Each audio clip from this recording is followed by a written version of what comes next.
Hoy vamos a meternos de lleno en un caso que, empieza como un titular de esos que por desgracia vemos casi a diario. Un asalto violento en una casa de Lomas de Zamora. Sí, uno más, podrías pensar. Exacto. Pero rascas un poco y lo que encuentras no es un simple robo. Es otra cosa. Algo mucho más cruel. La víctima principal es una mujer de 90 años, con Alzheimer. Es la madre del periodista Sergio Lapegüe. Y lo que vamos a analizar hoy son los detalles, los elementos que convierten esto en una historia, pues sobre la crueldad, sobre un patrón que parece casi una persecución y sobre todo un plan para desaparecer sin dejar rastro. Totalmente. Porque el interés aquí no está en el botín, que fue casi lo de menos. Claro. Lo que de verdad es revelador es lo que el modus operandi nos cuenta sobre esta gente. Vale. Vamos a verlo como en 3 capas, si te parece. Primero, la violencia. ¿Por qué tan extrema y qué buscaba? De acuerdo. Segundo, el contexto. O sea, ¿por qué esta casa y no otra? ¿Y qué nos dice que no sea la primera vez? Un punto clave, sí. Y tercero, la huida. Un acto final que demuestra que detrás de todo ese caos había un plan muy bien pensado. Y todo esto nos lleva a una pregunta central. ¿El objetivo era solo robar o era sobre todo aterrorizar? Pues vamos al lío entonces. La escena inicial ya es desoladora. Sí. 3 tipos. Entran de noche por la puerta de atrás. Dentro hay 3 mujeres. La madre de Lapegüe, 90 años, que por su enfermedad ya ni siquiera puede hablar. Y sus 2 cuidadoras, que también son mujeres mayores. El nivel de vulnerabilidad es máximo. Claro. Uno esperaría que ante eso, unos ladrones buscasen ser rápidos, discretos. Pero no. No, ¿qué va? Todo lo contrario. La vulnerabilidad, en lugar de paralizarles, parece que les sirve de catalizador. ¿Cómo? Es el escenario perfecto para ellos, para imponer un dominio absoluto, sin apenas riesgo. Y la prueba es lo que pasa justo después. Exacto. Por lo que se sabe del relato de las cuidadoras, una de ellas intentó, plantarles cara. Un gesto de resistencia mínimo. Valiente, por cierto. Valiente, y la respuesta fue salvaje. La golpearon, llegaron a intentar estrangularla. Madre mía. Le vendaron los ojos y la encerraron en un baño. Es que no buscaban solo neutralizarla, ¿sabes? Buscaban quebrarla. Es una táctica de terror de manual, pero llevada a un extremo brutal. Totalmente. El mensaje para las otras 2 personas en la casa es cristalino. Esto es lo que le pasa a quien se interpone. A partir de ahora, vuestra voluntad no existe. Pero lo más retorcido, lo que de verdad te mete en la mente de esta gente, es lo que le hacen a la madre de Sergio. Sí, esto es... esto es algo que a mí me cuesta hasta procesar. Es que es incomprensible. Con la mujer sentada, sin poder articular palabra, en un estado de indefensión que tenía que ser evidente, se ponen a gritarle que les diga dónde está el dinero. ¿Qué sentido tiene eso? ¿Es pura ignorancia o es algo mucho peor? Ahí está la clave de todo. Podríamos pensar, vale, tenían mala información, no sabían lo del Alzheimer. Podría ser, sí. Pero es poco probable. En un golpe que parece tener cierto grado de planificación, es raro. La opción más inquietante es que lo supieran perfectamente. ¿Y entonces? Y que esa exigencia imposible fuera parte del ritual de humillación. Es una forma de sadismo. ¡Qué horror! Disfrutan ejerciendo poder sobre alguien que no puede ni defenderse, ni por supuesto obedecer. Es la deshumanización completa de la víctima. Ya no es una persona, es un objeto sobre el que descargar su frustración. ¿Y su violencia? Es que hay que pararse a pensar en la escena un segundo. Sí. 2 cuidadoras, también mayores, viendo cómo agreden a su compañera y cómo atormentan a una anciana indefensa. La sensación de impotencia, de terror. Eso tiene que ser algo que no se te va en la vida. No se olvida jamás. Pero la violencia contra las personas fue solo una parte. Lo que a mí me deja helado es lo que hicieron con la casa. El vandalismo. Exacto. No se limitaron a robar, se dedicaron a destrozar. Los informes dicen que rompían todo a su paso. Cuadros, muebles, una destrucción que parece no tener sentido. Sobre todo para un ladrón que se supone que tiene prisa, ¿no? ¿O sí lo tiene? A primera vista, no. Ninguno. Un ladrón profesional quiere entrar y salir. El tiempo es oro. Y sobre todo es riesgo. Claro. Pero este tipo de vandalismo nunca es aleatorio. Puede tener 2 explicaciones, que a menudo además se solapan. La primera es la frustración. ¿Cómo? ¿En qué sentido? Puede que no encontraran el botín que esperaban, el dinero que imaginaban, y la casa, pues, pagó el pato. Es una rabieta, pero con una barra de hierro en la mano. Una rabieta muy violenta. Pero es más que eso, ¿no? Porque no solo te quitan la seguridad, te quitan los recuerdos. Justo ahí quería llegar. Romper el cuadro que pintó un familiar o la vajilla de la abuela, eso no tiene valor para el ladrón, pero para la víctima es destruir una parte de su vida. Esa es la segunda explicación, la más profunda. El vandalismo es una declaración de poder. Vale. Es la forma más íntima de violación de un espacio. No se llevan solo tus cosas, destruyen tu entorno, tu refugio, contaminan tu hogar con miedo. Uf. El mensaje que dejan grabado en las paredes rotas es: hemos controlado este espacio, tu lugar más seguro del mundo, y podemos volver cuando querramos. La pérdida material se recupera. Pero la sensación de seguridad perdida Esa, a veces, no vuelve nunca. es una cicatriz psicológica. Te roban el sueño, literalmente. Y justo cuando piensas que la historia no puede ser más oscura, te encuentras con un dato que lo pone todo patas arriba. Que no fue la primera vez. Ni la segunda, Me estás diciendo que han entrado a robar en esa misma casa 5 veces. 4 o 5, ¿sí? Eso ya no es mala suerte, eso es una persecución. Exacto, En el momento en que pasas de un incidente a un patrón, la historia cambia por completo. claro. Ya no hablamos de un robo al azar, hablamos de un objetivo marcado. La familia Lapegüe, esa casa en concreto, es un blanco deliberado. La casualidad aquí queda totalmente descartada. ¿Y hay más? ¿Y hay más? Cuando buscas en la hemeroteca, encuentras la pieza que confirma todas las sospechas. El robo de 2009. Que es clavado en algunos aspectos.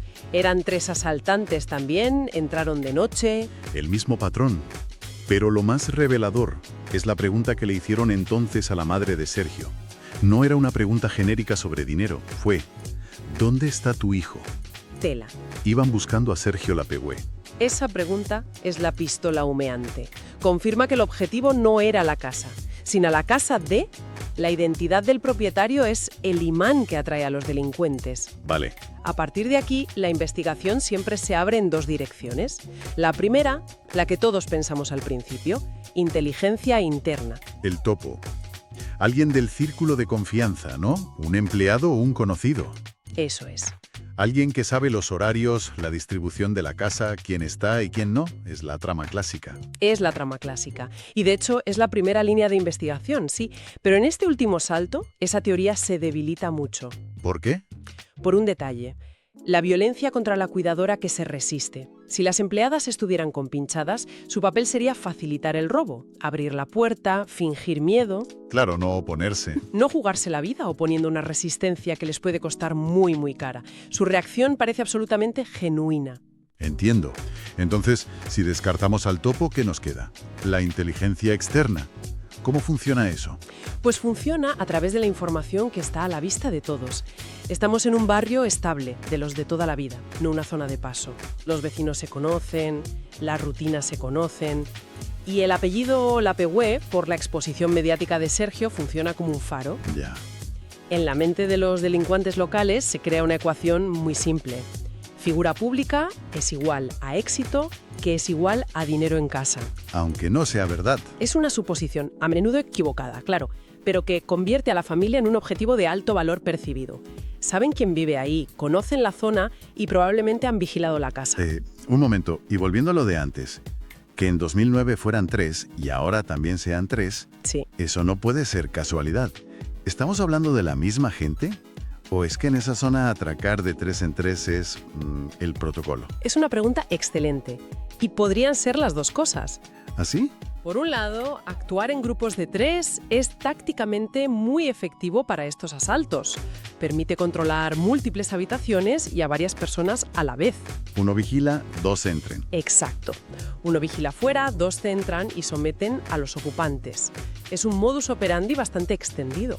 ¿Vale? Pero, por otro lado, la repetición en el mismo objetivo, con el mismo número de integrantes y una década de diferencia, es, como mínimo, una coincidencia que hace pensar.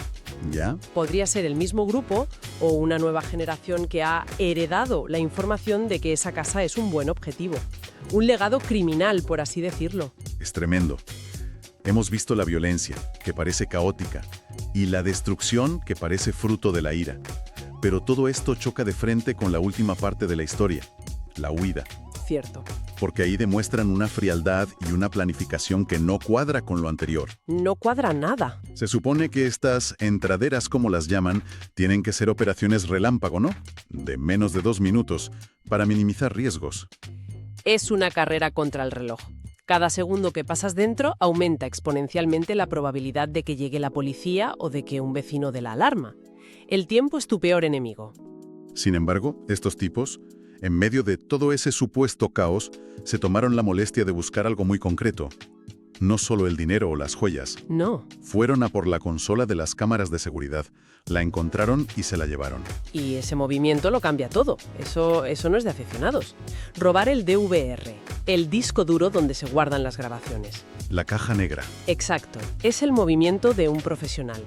Las cámaras en sí son un elemento disuasorio, pero la caja negra es la prueba del delito. Claro. Generalmente se instala en un lugar oculto precisamente para evitar esto. El hecho de que se tomaran el tiempo de buscarla y encontrarla demuestra 2 cosas. ¿Cuáles? Primero, premeditación. Sabían que había un sistema de seguridad y su plan incluía anularlo. Y segundo, conocimiento. Sabían qué buscar y probablemente dónde buscarlo. O sea que no estamos hablando de ladrones de poca monta. Es una combinación terrorífica. La impulsividad de un matón y la cabeza fría de un estratega. Y esa es la clave que a menudo se nos escapa. Pensamos en los criminales como una de 2 cosas. O brutos impulsivos o genios calculadores. O una cosa o la otra. Exacto. Y la realidad, y lo que este caso demuestra de forma aterradora, es que los más peligrosos son ambos a la vez.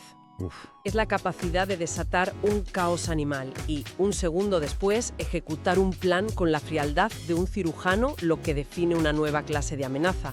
La violencia te paraliza y mientras estás aterrorizado, ellos ejecutan su plan de escape perfecto. Una cosa es la máscara para la víctima. Y otra la estrategia para ellos. Justo. Recapitulando entonces, empezamos con el titular de un robo, pero al tirar del hilo, nos hemos encontrado con una historia mucho más compleja. Muchísimo más. Una violencia salvaje dirigida a víctimas escogidas por su vulnerabilidad. Un patrón de ataques a lo largo de más de una década que apunta a una obsesión con un objetivo. Y finalmente, una dualidad desconcertante. La furia destructiva y al mismo tiempo una planificación metódica para asegurar una impunidad total. Sí. Al final, el dinero es anecdótico. Lo que queda es la huella del terror. Exacto. Y esto nos deja con una última reflexión. En muchos de estos testimonios de asaltos, las víctimas cuentan que su reacción instintiva es bajar la cabeza, no mirarles a la cara. Sí, por miedo. Es un gesto de sumisión para sobrevivir, por miedo a que una simple mirada se interprete como un desafío y desate aún más violencia. Claro. Pues bien, los delincuentes de este caso llevaron esa idea un paso más allá. No solo buscaron la sumisión de las víctimas en el momento, sino que se aseguraron de borrar también la memoria electrónica del suceso, el único testigo objetivo que no podían intimidar. El disco duro. Exacto. Y esto nos deja una pregunta en el aire. Cuando un crimen está diseñado no solo para robar, sino para aterrorizar y para borrar su propio rastro, ¿cuál es el verdadero mensaje? Pues, En invadir tu espacio más íntimo, destrozar tu paz y luego simplemente desaparecer de la historia, convirtiendo la idea de un hogar seguro ¿en qué? en lo que es una simple y frágil ilusión.